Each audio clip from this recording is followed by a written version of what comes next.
munaasabad ballaaran oo lagu taageerayo murashaxa xisbiga aqlabiyadda madaxtooyada ee UMP ahna madaxweynaha jamhuuriyadda Djibouti mudane Ismaaciil Cumar Geelle ayaa lagu qabtay hotel Sheraton ee magaalada Djibouti. munaasabadan oo ay soo qaban qaabiyeen ururka ay ku mideysan yihiin urur weynaha ciidanka jandarmaariga waxaana intii ay munaasabadani socotay lagu soo bandhigay heeso wadani ah oo ka hadlaya dadaaladii iyo higsigii dheeraa iyo guulihii uu soo hooyay xisbiga aqlabiyadda madaxtooyada ee UMP ee uu garwadeenka ka yahay madaxweynaha jamhuuriyadda Djibouti mudane Ismaaciil Cumar Geelle.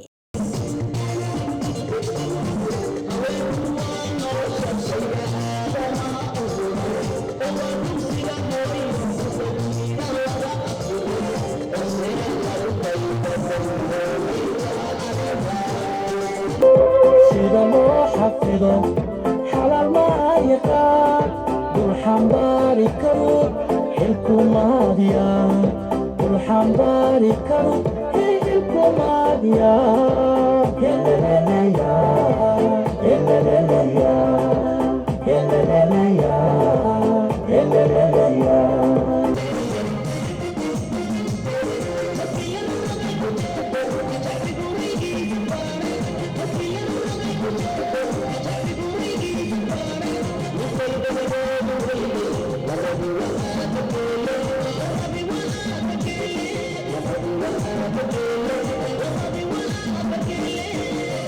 aweysinka munaasabadan iyo dhageysiga heesaha wadaniga ah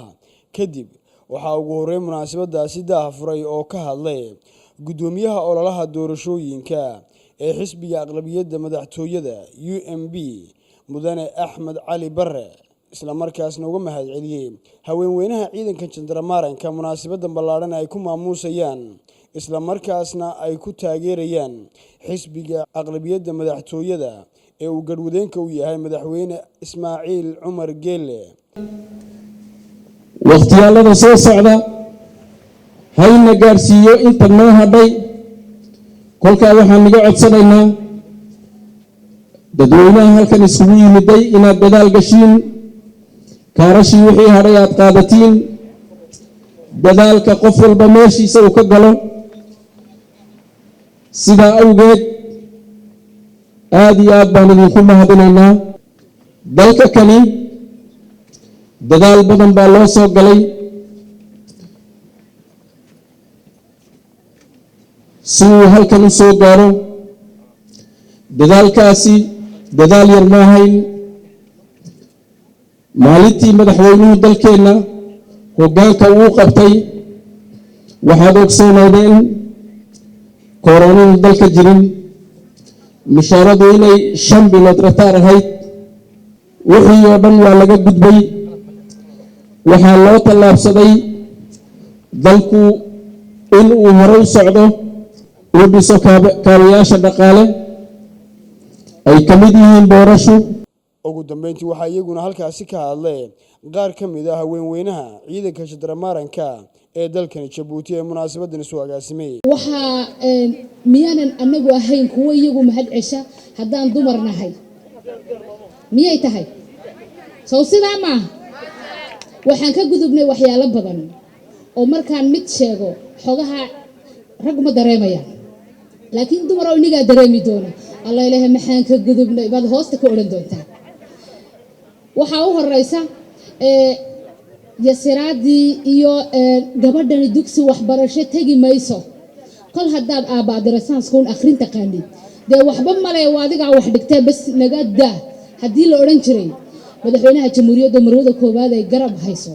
hiil bay noo noqdeen oo halkii waan ka soo kocnay docdii iyadoo ahayd dumarku dee waxba male maantana ninka ay gabadh u dhalato waxa uu yidhaahdaa alxamdulilaah miyayna ahayn ku dirsanay taa midda labaad waxaa maanta madaxweynaha jamhuuriyadda gaar ahaan marwada koobaad ee dalka ay ku xusnaan doontaa taariikhdana ay marag madoon ay tahay in maanta qaaradda Afrika iyo wadanada iyagu saxaraha ka hooseeya la yiraahdo in maanta dalkeenu hormood u yahay tusaalena u yahay khudbadahana lagu darsado arrintii iyadu baaragoystii aanu ka gudubnay dhammaanteedba kaarfootaagii annagu waan haysanaa diyaar buu noo yahay aabbo ismaaciilow waxaan kuu ballan qaadaynaa haddii rabbigu qadaro hooyadii shandaaranka iyo ubadkeegii oo gacmaha saas ku haysta bisha 9 waan ku siinaa codkii waana kuugu ridaynaa waana ku garab joognaa waan ku taageersannahay qurux badan maanta u soo qabaqaabisan xafadan ee u muujinaysin in madaxweynihiina aad garab joogtiin habeen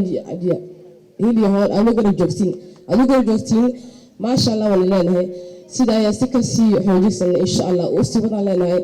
iideelkeen baa duu alla yiraahdo bisha 9 galab dheer ba ku kala carabi doonaa waxaan leenahay iyoshe hanoolaado emirihiisu ajiro